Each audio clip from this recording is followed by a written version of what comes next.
Stuff your stocking with Packard Pokesat merchandise this holiday season. Give your honey a hoodie. Give your mama a mug of Christmas cheer. Let Packard Pokesat help you find that last-minute holiday gift. By shopping at cafepress.com/Packard Pokesat, you not only fill your holiday shopping list, you help support the show. Do you like Packard Pokesat and want to hear it on demand and on the go? Download the free app today at Stitcher.com. Available on iOS, Android, Nook, and iPad. This is Packard Pokesat, and I'm poking at your news.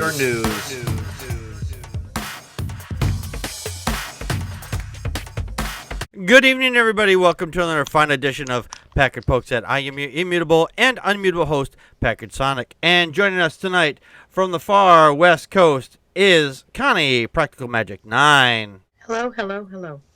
And joining us from the ill that is Illinois is Tom Leeds. Howdy. Also known as your friendly neighborhood atheist. See, stole that name from Dan Barker. I have to pay him 5 cents every time you say it. I always heard that if you tell a joke more than a few times, it's yours. You don't have to give credit, but okay. There you go. I like that idea. There you go. Alrighty. Well, tonight is our Okay, Let's Talk segment, and tonight we're going to talk about the atheist war on Christmas. Packard, there is no war on Christmas. Wait, there isn't? Yes. Oh, well, then you know what? Why don't we talk about something else then? We'll talk about... So the war on Christmas is fought with weapons of mass apathy. And red Starbucks cups. And red Starbucks cups, right. But actually, no, I was just making a little joke there. Our actual topic tonight is the will is free, the determination is extra. So, so if you got to put a little extra determinism in your latte tonight, be sure to go for that. I'm not an expert on the argument of free will versus determinism, so I'm going to be muddling through this a little bit more. Tom here has made several videos on it and got more experience on this subject because he's made several more videos on this. So I give him 3 more videos ups than ours. But basically, the Christians' version of free will, as far as I understand it, is that they feel that their imaginary sky wizard is the one that is called all the shots before they do it. But God gives them the ability or a right to make their choice. But it doesn't make sense. Because if their God is all-knowing, then their God already knows everything they're going to do it before they do it, so they really don't have any free will at all. And that's where the rub is, really. Exactly. That's where the problem lies. Yeah, that's exactly where the problem lies. Because God controls everything and has planned out the entire universe ahead of time. And people didn't like that. Like, oh, but they give you free will. Yeah, you can't have free will with an all-knowing God. It's impossible. So okay, let's talk. Connie, what do you think on this? What is your take on some of this? It was really funny to go and dig into this because I was like, okay, what is this called? Calvinism and Arminianism, and all of these apologetic terms for this. And as I was reading up on it, I realized where I fell into this discussion as a Christian. I think the main argument that I heard of how there could still be free will and yet God retain his all-powerfulness, is that the cross is this central point in history where God's grace is inserted, and it's backwards filling for those who were looking forward to the cross for God's salvation. And sorry, I said that wrong. My dyslexia. That's what I blame. Adam up to the cross, we're looking forward to the salvation, and we are all looking backwards to it. God exists outside of time itself. So that's why I can never understand why they could say that if God supposedly lives outside of time, how could he interact with time? That's what I never understood. He can, okay, don't make me an apologist. This is a long time ago. Yeah, I understand. Well, not that long. So anyway, because God exists outside of time, that explains why He knows who will eventually choose to accept the gift of a salvation, and through their own free will. Right. And so I actually, as I looked at myself, I was basically an Arminius, because they do take the idea of the omnipresence, all the powers of God, the perfection of the Bible, but this is where they kind of fudge it. And again, I'm not a true apologist. I tried to understand this stuff when I was a Christian. It's been a long time since I thought of it, but yeah. So because God exists outside of that, because He's eternal, right? This is where He walked into human history, and all these points He can come. So it's sort of like He's a Time Lord. Yeah. Minus the TARDIS. Yeah, minus the TARDIS and the cool whoa, whoa, whoa, when he lands. Yeah, and the cool Converse and the bow ties and everything. Yeah, and the fez.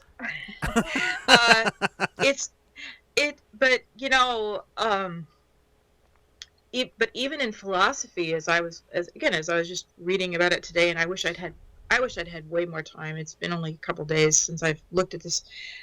Even in philosophy, they talk about free will and predetermination. And They have nothing when I better look to at that, do. I go, oh, well, I'm sorry, Tom. Go ahead. No, I say because they have nothing better to do. That's their job, to talk about things that are Yeah, irrelevant. that's their job. Just sit there on. What do you think of this? We had a couple comments from the chat room here. The real Paul Marshall says Catholicism. I'm trying to say that too fast. Catholicism makes more sense.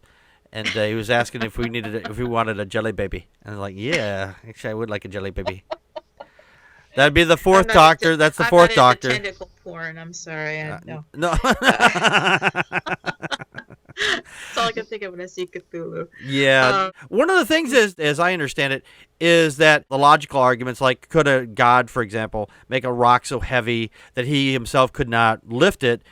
That would be, it's illogical, because either way, God loses in that respect. So what they've done is they've changed the language. So he's just maximally powerful or maximally knowledgeable, as most knowledge as possible. Oh, is that Kalam? Is that William Lane Craig? I think that might be William Lane Craig. I'm not really sure. I know that's one of the arguments I've heard. Yeah. Okay. So this way, they try to avoid the logical trap of being saying that their God can't do a thing or can do a thing. I'm imagining that's what they're trying to, get around that logical loophole. Well, religion is something that they sell. Yeah. And they sell the idea that God made the world perfect and made humans perfect. And then somebody said, but some people are bad. It's like, well, God made it perfect, but he gave you the choice to screw up. Yes. And that's where the argument for free will comes in. They sold the idea that everything's perfect, but it's not perfect. So they had to come up with the reason why it's not perfect. Right. But philosophy was science for eons, and that's what they do. They think about why things aren't the way they think they should be. I'm sorry. Is that somebody else's phone going off, or is that mine? I think it's mine. Okay. Mute that. Thank you. I was sitting here going, wait a minute, which one of my devices is going nuts on me? I felt like I was in an elevator. No. First floor, thought. Second floor, determinism and underwear. Wait, that's going off so often, I don't even hear it anymore. I hear it every time mine goes off. I have to hit the buzzer on mine. Anyway. Well, but the idea of free will, though, even in philosophy, if you take religion out of it, it places. I think it places too much emphasis is placed upon the idea of free will, because life is so random. I mean, we do have Yeah. some free will, as far as we make choices, but our choices are always limited by the pool that we are born into.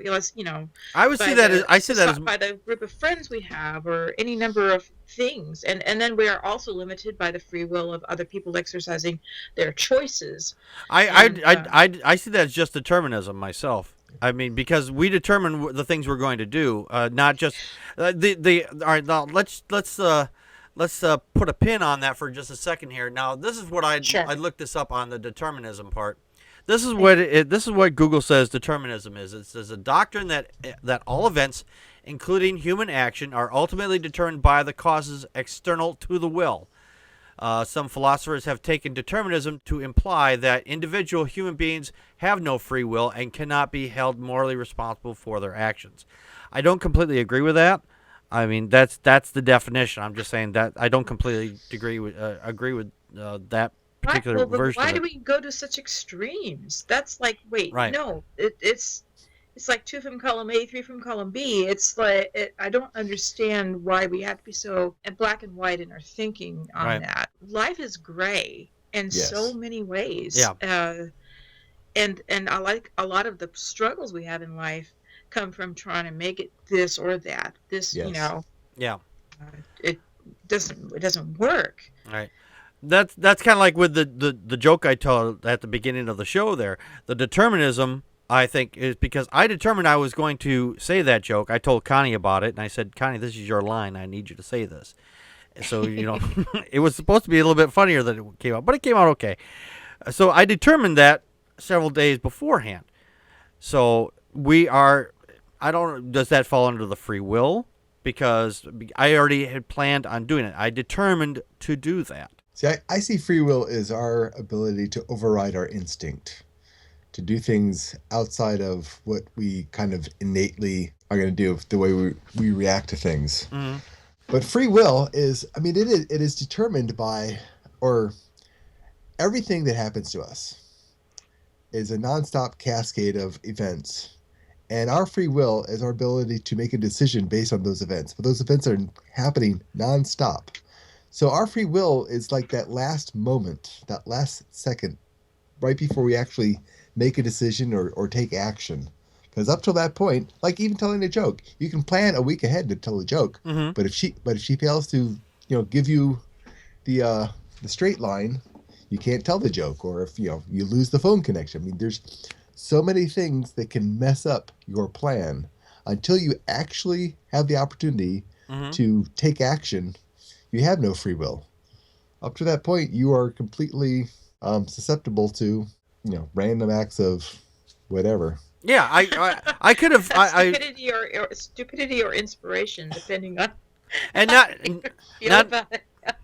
not only that, but I mean, there's a lot of other factors involved because I thought about this joke while I was working.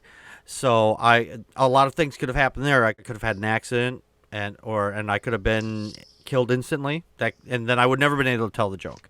Or you could have realized it was a really horrible joke. Yeah, I could have changed my mind. Said, you know what, kind of that sounds really stupid. Forget it. I'm not going to do it. See, there's multiple determinations there of what the things I could have done or could have happened, and that's the external thing. I think that's what it was trying to focus there about the external events, because those external events also had their place to play on what was going to happen based on even though I wanted to do, even though I was able to determine that I wanted to do this thing, and I was able to carry out the thing, there was also those other chances of all those other options happening. Those would be the external forces. Yes. So free will is also determined somewhat because, again, if it's just choice, it's determined by if you want to have a better outcome. Mhm. For example, in a lottery, you would buy more. I hear if you buy more tickets, although it should only really take one ticket. So when it comes to a joke or a performance, Mhm. you better your chances of giving a good performance by rehearsing. Mhm. And so it's not necessarily the randomness; it's just the choice. That's an interesting way of looking at it. Now, I'm sorry, maybe I'm bunny trailing. on this show, are you kidding? The free now this is according to Google. Now this is what free will is described as: the power of acting without the constraint of necessity or fate, the ability to act at one's own discretion. Now, I still don't believe that free will is a thing. I think that's from this little bit of research that I've done on this, not just in the last few hours, but I mean I've gone over this number of years ago. I've forgotten a lot of it more than I remember. Let's say one of the arguments I saw online was not that long ago. Let's say I'm God, okay, and I create a guy that I know is going to become a murderer when he grows up. Now, who's responsible for that thing? Is it the murderer who's responsible for those acts, or is it my responsibility for creating him, knowing that this guy was going to be the murderer when he grew up? I would think it would be me. I mean, if you think about it. Because if I'm the creator, then I'm ultimately responsible for the actions of that thing. Which is kind of the basis of this movie Minority Report. That everything's determined and you can predict the future. Mm-hmm. Yeah. And it becomes the responsibility of the police to stop a crime from happening. And if they don't stop it, then it's their fault. It's no longer the fault of the person committing the crime. Well, I mean, it's still their fault, but I've not seen Minority Report, so I can't follow you all on that all the way.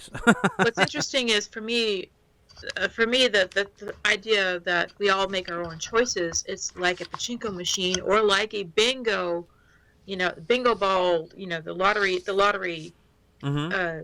things all, bouncing around. And that is like Minority Report, where you have different random balls. But it does totally depend on how people react. And they find out later that even though the cognates that are they're saying, okay, this is supposed to happen, it's still speculative.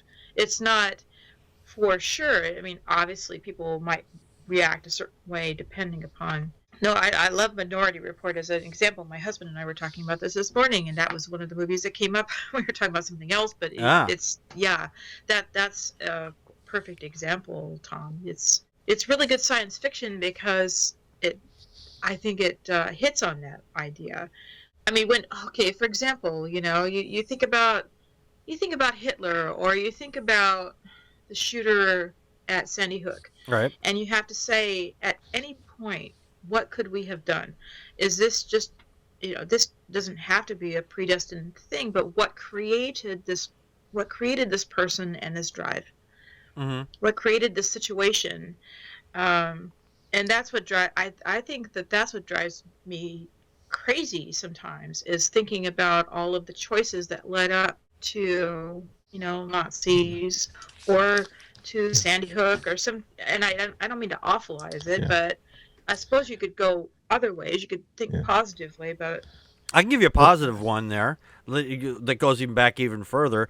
I spoke to Connie about this either at the staff meeting or just after. When I was younger, I was about 6 or 7 years old. My sisters taking me to some party and everybody was smoking and drinking. I'm like, yuck, And they said, yeah, when you get older, you're going to be smoking and drinking just like the rest of us. The drinking part, I'm a very light drinker. But as far as smoking, I don't smoke. So because I said I was not going to grow up and be like that. So I determined a very long time ago that I was not going to, I said I wasn't going to do this thing. And to this day, I'm still not doing that thing. Yes, and I determined that I was never going to get married or have kids.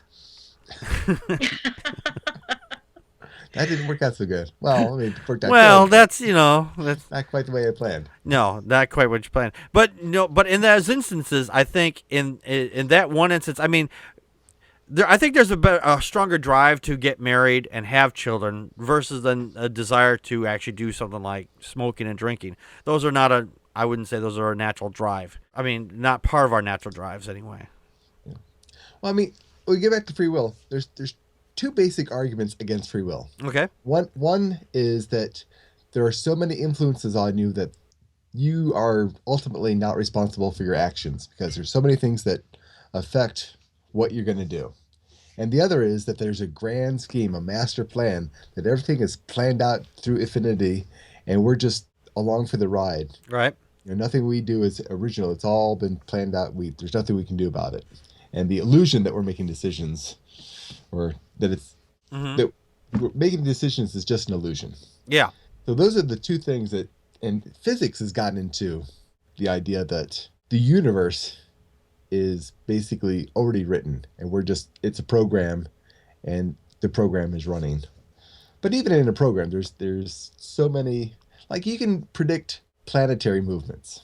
Right. Those are Right. big things. And they're affected by gravity and other planets, and you can predict that.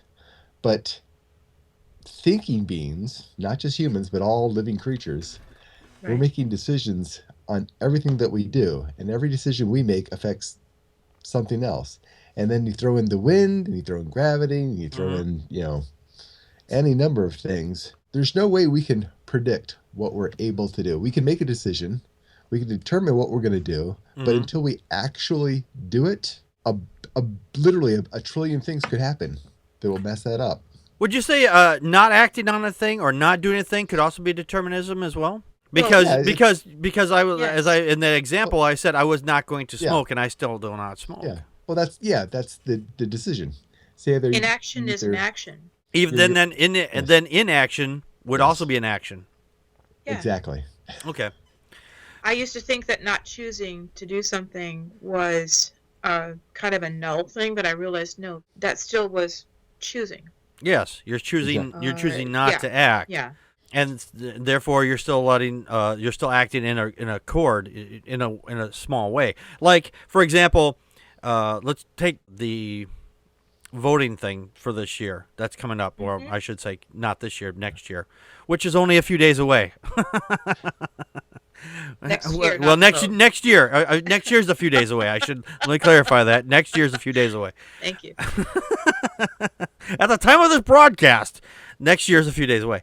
But a lot of people, well, as they say, Democrats will either vote if they really are motivated to vote, but if they're not, they won't vote. Republicans usually just fall in line and vote anyway. But by not voting, for example, the Democrats, even though they're doing an inaction, they're doing an action allowing the Republicans to win because they know that's the action they're going to take. I mean, if that makes any sense. I'm Yes. trying to rack my head around that one.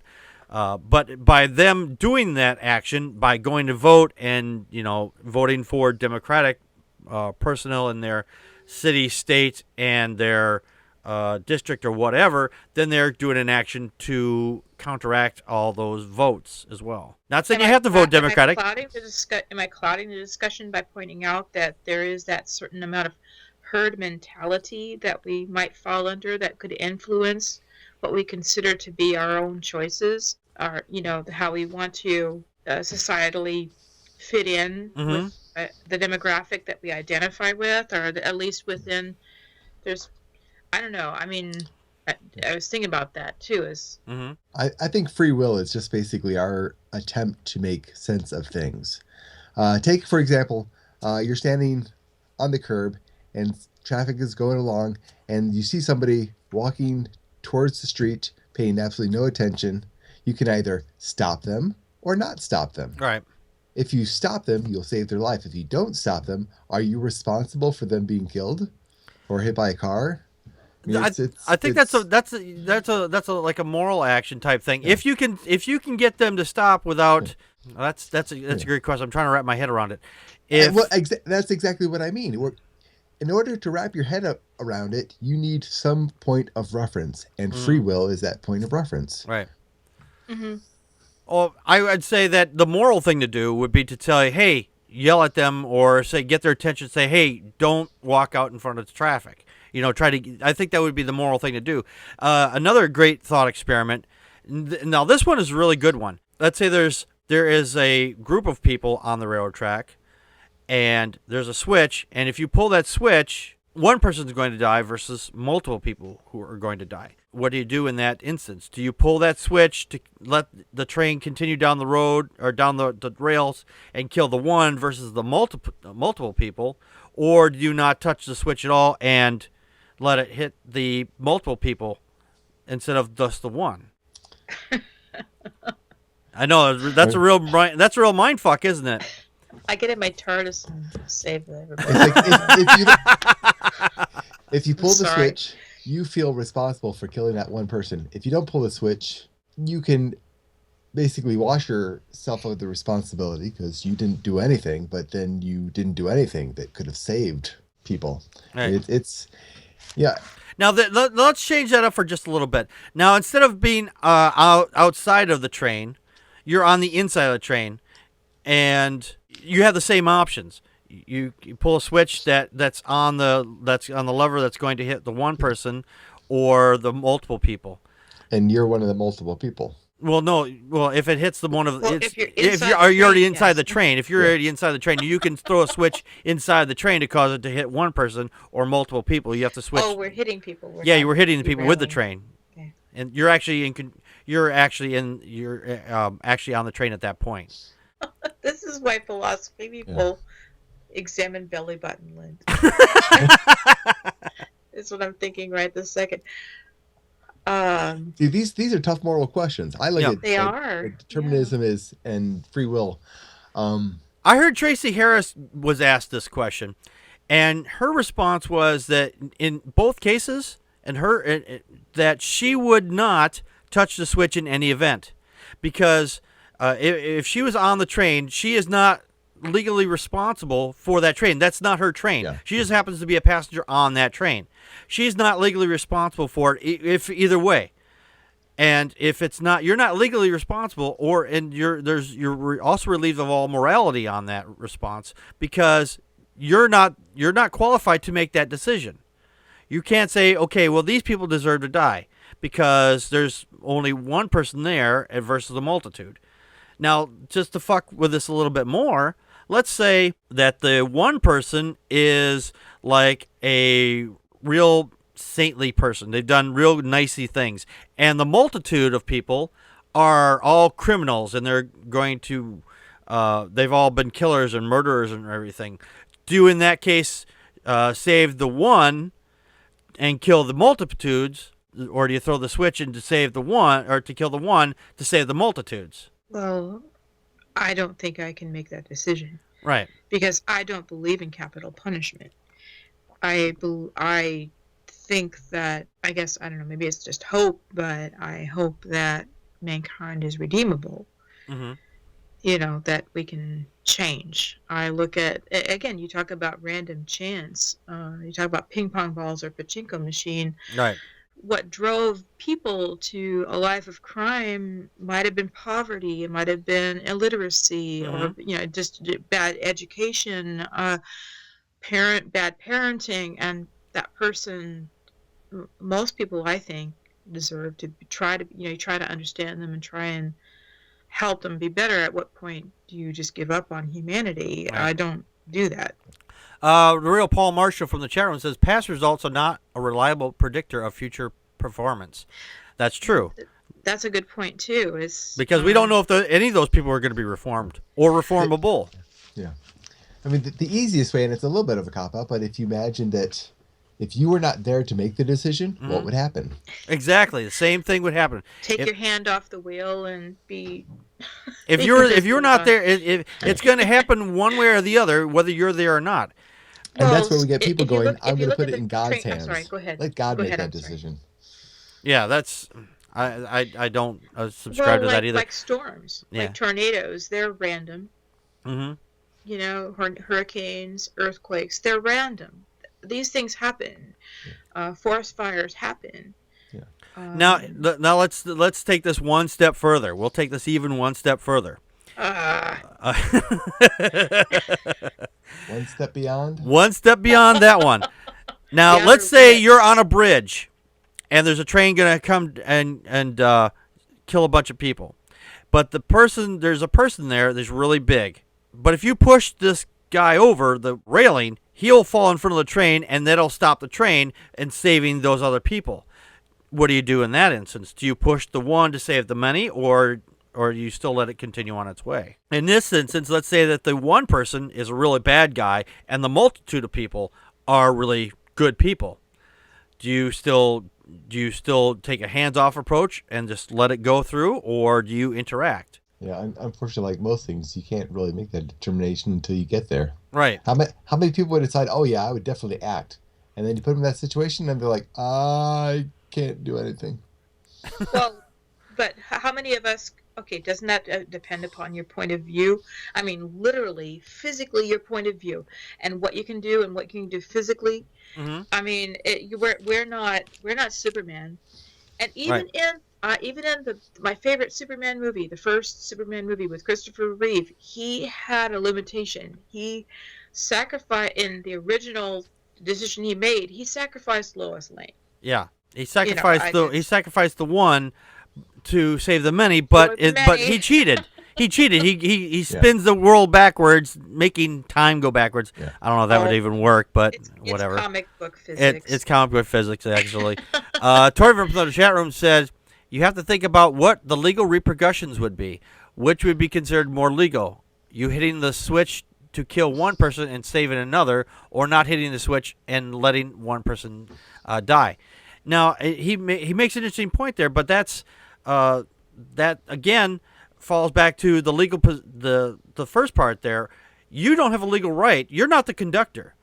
You're not the conductor, and you're just walking along. You're just some schmo walking along the train tracks for whatever reason, and you don't have a legal right to be touching anything over there. Yeah. So the moment you put your hand on anything, one way or the other, you become legally responsible at that point.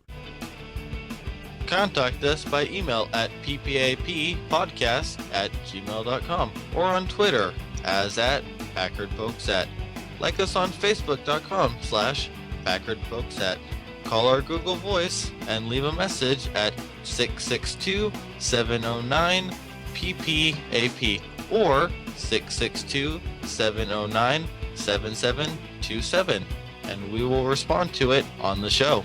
Friday nights at 9 p.m. Central Time. Join us live at vaughnlive.tv/PackardPokesat. During the show, you can share your thoughts with us by calling 857-216-3200 using PIN number 35368 or on uberconference.com/PackardPokesat. For links to the stories, visit our show page at packardpokesat.wordpress.com. You can help support the show by purchasing merchandise from cafepress.com/PackardPokesat or make a donation to the show at patreon.com/PackardPokesat. If you can't afford any money, why not share the show with your friends and rate us on iTunes, Stitcher Radio, Spreaker, and on YouTube. For everyone that shares and rates us, you kick ass! So the easiest way to run the morality of that quandary is the fact that all these people are going to die anyway. Mm-hmm. Eventually. Yeah. You can save them for a day, but, What's happening tomorrow? Tomorrow they might get all struck by lightning. You don't know. Yep. Just because you bought them an extra day. Well, every time a fireman runs into a burning building, he has the chance of not saving everybody in that building. Or not coming out himself. Or not. Yeah, exactly. But that's a legal difference there, is because that's his job. Yeah. That is a difference one, because that is his job. He's already been put into that responsibility to do that thing. So that decision's already been taken away from him. Well, okay. I come down to we're giving examples and we're doing our best we can, but it still comes down to black or white decisions, and I'm going, isn't that a false dichotomy? Because I don't think that there's one overarching purpose in my life. Everything that I thought when I was 17, 18 years old, and all the decisions I've made along the way, to me it feels like this is what it feels like to me. It feels like every time I tried to fix things, I made them worse. Mm-hmm.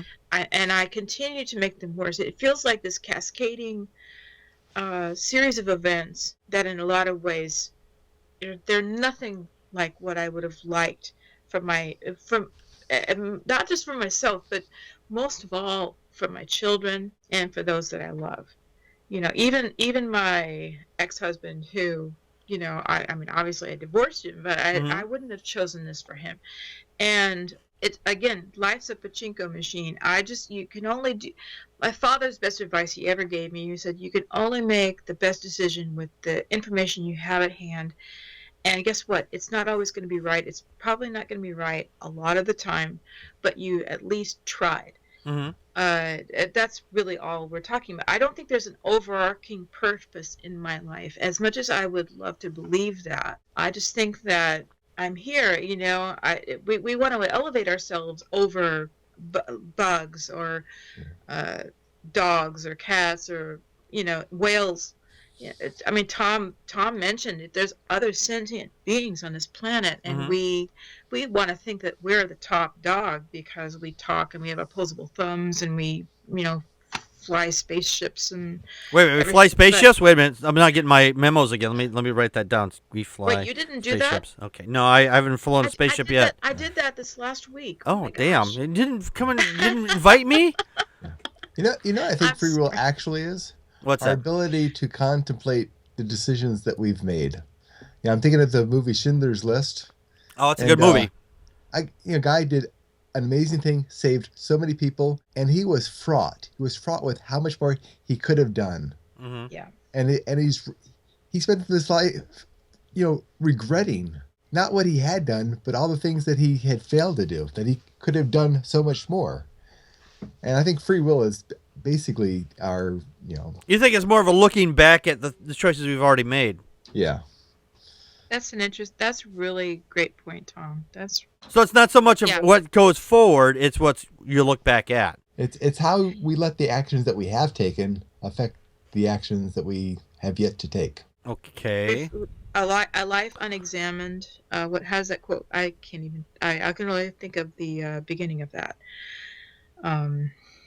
It's important. It is important Mm-hmm. to think about where we've been and where we're going. I do archery, and I haven't done it in a long time. But the only way you're going to know whether you're shooting true, whether your bows and your arrows and your own skills are true, is by loading up an arrow and pointing it at a target and shooting, because then you can adjust. And if there's any reason that young people should understand that there is wisdom that can come with age, it's wisdom if you apply it's wisdom if you apply the knowledge to your actions as you move along. The bigger body of knowledge that we have about the life and life around us and what our actions are doing and how they're affecting people and ourselves, as we apply that to that. That's really the only wisdom that there is out there, I think. Our chat room is so amazing. The thing that you were trying to think of there is the real Paul Marshall that said, "A life unexamined is not worth living." Thank you. Thank you very much. He also said that legally and morality seldom have more than a passing acquaintance. That's true. That's absolutely true, because what we consider what is something that is legal and something that is moral are never hardly ever on the same page. Mm-hmm. Although we're kind of this is getting into a discussion of morality now. And that gets back into every decision you make is affected by decisions other people make. Yes. If you're focused on Yes. what the repercussions of your actions are going to be rather than what your actions should be, I mean, that's taking away your free will. I would say it's taking away your freedom of choice. I don't know if about free will, but I would say it would be interfering with it, not so much taking it away. Because you still have the option there. Yeah. It's not taking it away completely. Yeah. But it's still saying the choice is still there. Yeah. But you're just choosing not to act upon it at that point. So you're determined at that point that you're not going to act, which is a determination of not acting, or as I stated earlier, I guess. I'm trying to remember everything I've said, and it's all this stuff is like making my brain hurt. I got a headache this big. It's got it said and written all over it. Sorry. Oh. Sorry, old commercial just came to my mind.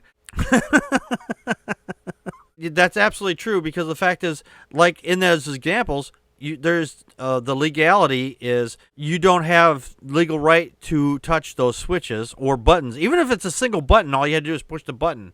Either way, you're still not legally responsible for anything that happens on that property or whatever, because that's not yours. If it was yours, then you would have a legal responsibility no matter what the outcome was at that point. And plus, I mean, let's say you press the button and you save all those people on the train, and the brakes go out and that train plows through a school. Right. I mean, or let's say that the person, one of those people that you saved, goes out and kills somebody later on, and it becomes a murderer and kills somebody else. So even though you saved them, they went out and did a horrendous thing.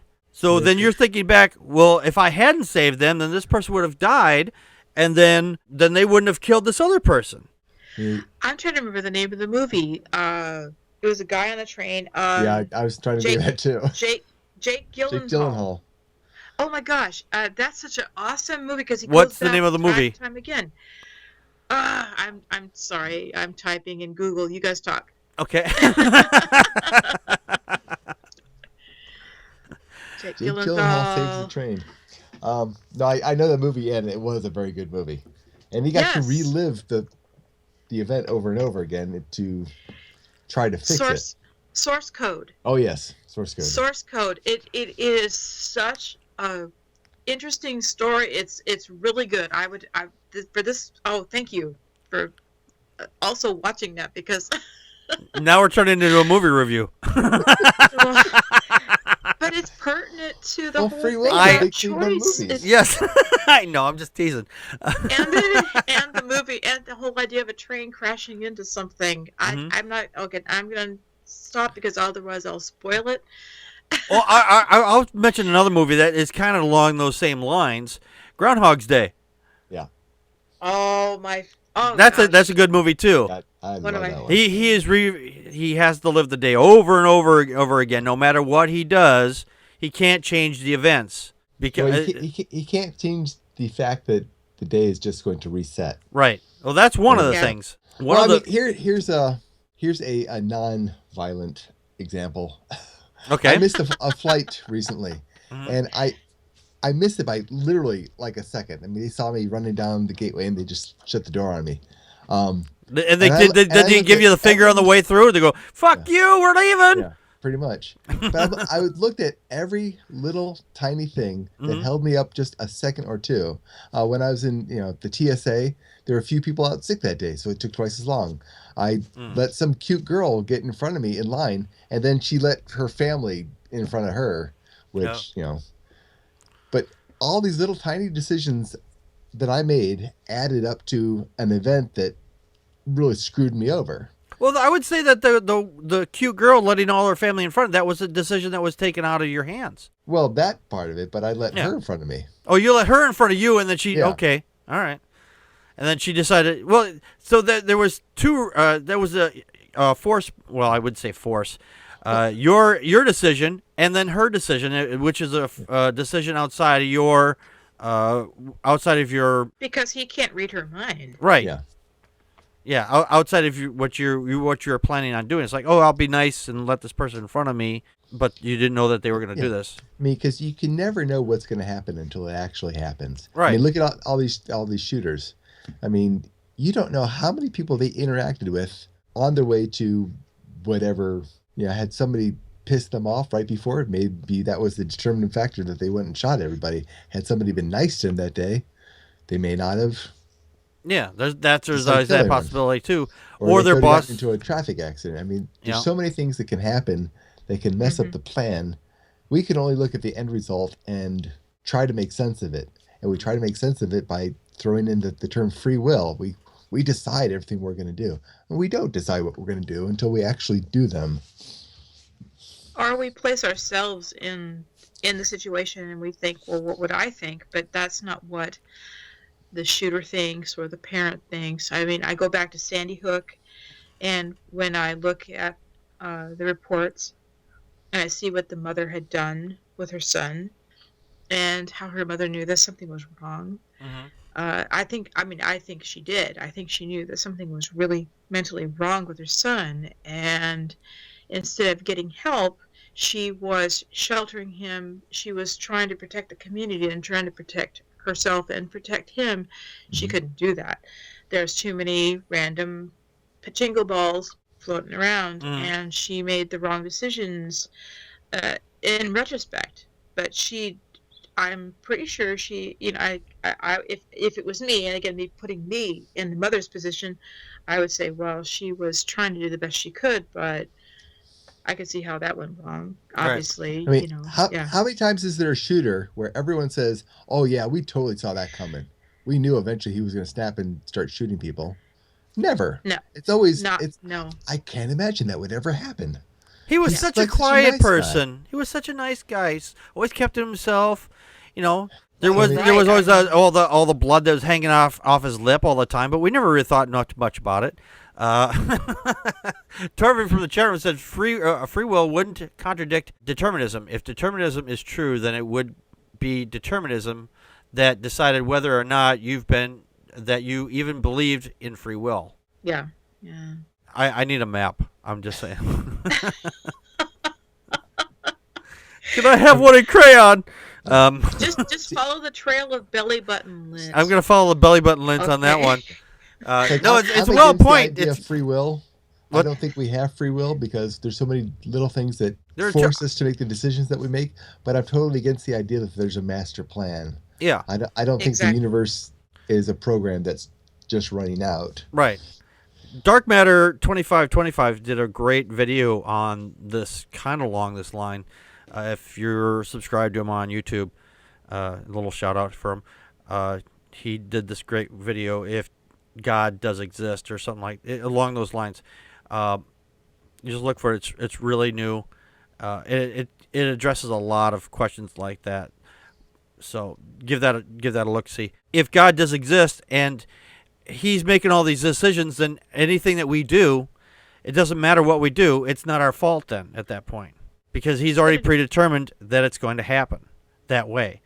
It's kind of like the train tracks there. It's the train tracks are set to go to one set of people already. Now I realize you're saying God, and it doesn't have to be the Christian God. No, it doesn't have It to be the doesn't Christian have God. to be that, but it does. For me, sometimes it comes back to this whole idea of purpose in life, and what is your purpose, and how can you fine tune and make choices so that you move towards that purpose. And I don't know. That's another hard. I think that's another. I realize people want to feel like that there's a point to their life. There's a. But I don't think that there is actually a purpose other than just to live our life each day. And Exactly. granted, you should have longer range goals, but there's a frustration that comes if people feel like, oh, I don't have a purpose and I don't know what I'm supposed to do. And free will and purpose are a couple of those words that I just don't. I should try to avoid the words free will, and if I see people do it, I usually hit my head really hard with a hammer. That's why I got this big dented right here. Turvin from the chat room says determinism doesn't mean a master plan either. It just means that a course of the atoms that make up your body were decided at the moment the universe began. That's true. What were you going to say, Tom? What Tom? You were going to say something, Tom? Go ahead. I'm sorry. That threw me off. Oh, I'm sorry. I'm sorry. No, it's not your fault. Torvin's comment. It might have been. It might have been what I said. See, it was all in the plan, Tom. I say as an atheist, I've mostly Christians tell me all the time that you live a meaningless, pointless life, and I say yes. In the eyes of the universe, I do. In the eyes of the universe, my existence means absolutely nothing, but to my family, I mean everything. Right. And that's what I focus on. Yep. I mean, we are such an insignificant blip. Even on just this planet, in the time scale this planet's been around, we are utterly meaningless to the planet and to the universe. But to our families and to our friends, we mean everything. Yep. Now, do we all have a place in history? Well, I would say in a small fashion, yes, because we're here. And we affect the lives of the people who we interact with in some fashion. Remember, you said earlier, if somebody had said, hey, you have a really nice day, let me take you out for coffee or whatever, be nice to somebody, then that person wouldn't have shot somebody else, and then that person would have gone on existing. But then in that instance, you've affected somebody else's life down the line without even realizing it. Or you said, Butterfly effect. yeah, like the butterfly effect, right? But in the grander scheme, but in the grander scheme of the universe, it doesn't mean much unless that one person that goes on to live invents something like it's going to blow up the universe or something. Then that's a different story. Then yeah, you affected the universe in a much grander scale. But you don't know that. You will never know that. Yeah. It's like if you focus on how many lives you've saved, well, you haven't saved any lives. You've only put off their death because everyone's going to die. Yes. Oh yeah, exactly. You bought them a few more hours on this cocky coil. I will resist the urge to actually go off on that and say so. The person who steps off the train is going to meet a murderer. Yeah. Come home early and find that their spouse is in flagrante with some milkman. Yeah, there you go. Do people still deliver milk? I don't know. So. I do. No, I'm kidding. Anyway. I mean, in some ways, saying you have free will is saying you have the ability to predict the future. I mean, you need to predict the future in order to make any real decision. Now, is it really about us empowering the future to feel like we are in some ways a demigod, that we can we're in move control and manipulate things, you think? Yeah. That we have some amount of control over the universe.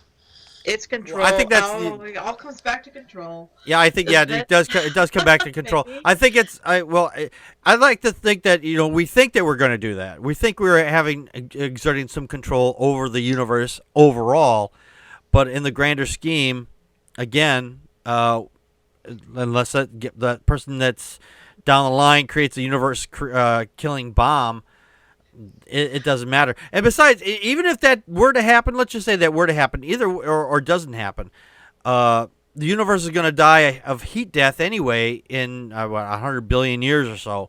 So anything that's done by us today, it doesn't matter in the long run anyhow. Exactly. It's just the here and now that we vote Trump in as president. Yeah, then that universe killing bomb will definitely be built. Gas ball will explode.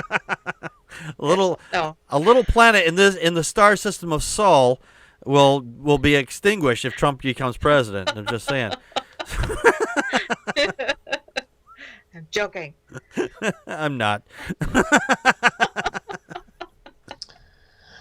When somebody brings up free will, I say just forget about it and enjoy life. There you go.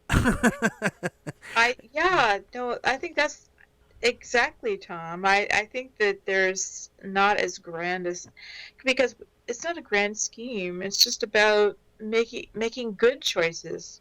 Making the best choice you can, and it's not always going to work out right, but just being a good person. It comes down to the one. Yeah. Choosing to do what you can to make and to not harm as much as you can, and just be the best person you can. Yeah, I'd like to think that too. Is just try to go out and try to be the best person you possibly can. Now, everyone always asks me, why do you fight, religion so hard? Mm-hmm. Why are you always pestering people? And I know so many people who are worried about hell. They're worried about their eternal souls. They're worried about eternity. They're worried, Mm-hmm. And it's like, one, you have no control over that. I mean, right. If there was one, you have no control over that.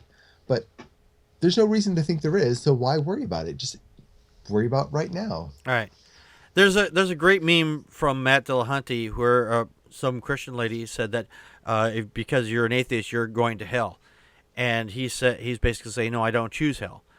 And doesn't matter what, he's like, no matter what, it still supposedly falls into God's hands. So, I mean, if God created a universe, then all the rules of the universe, all these rules that he's created, including who goes to hell, was already predetermined by him.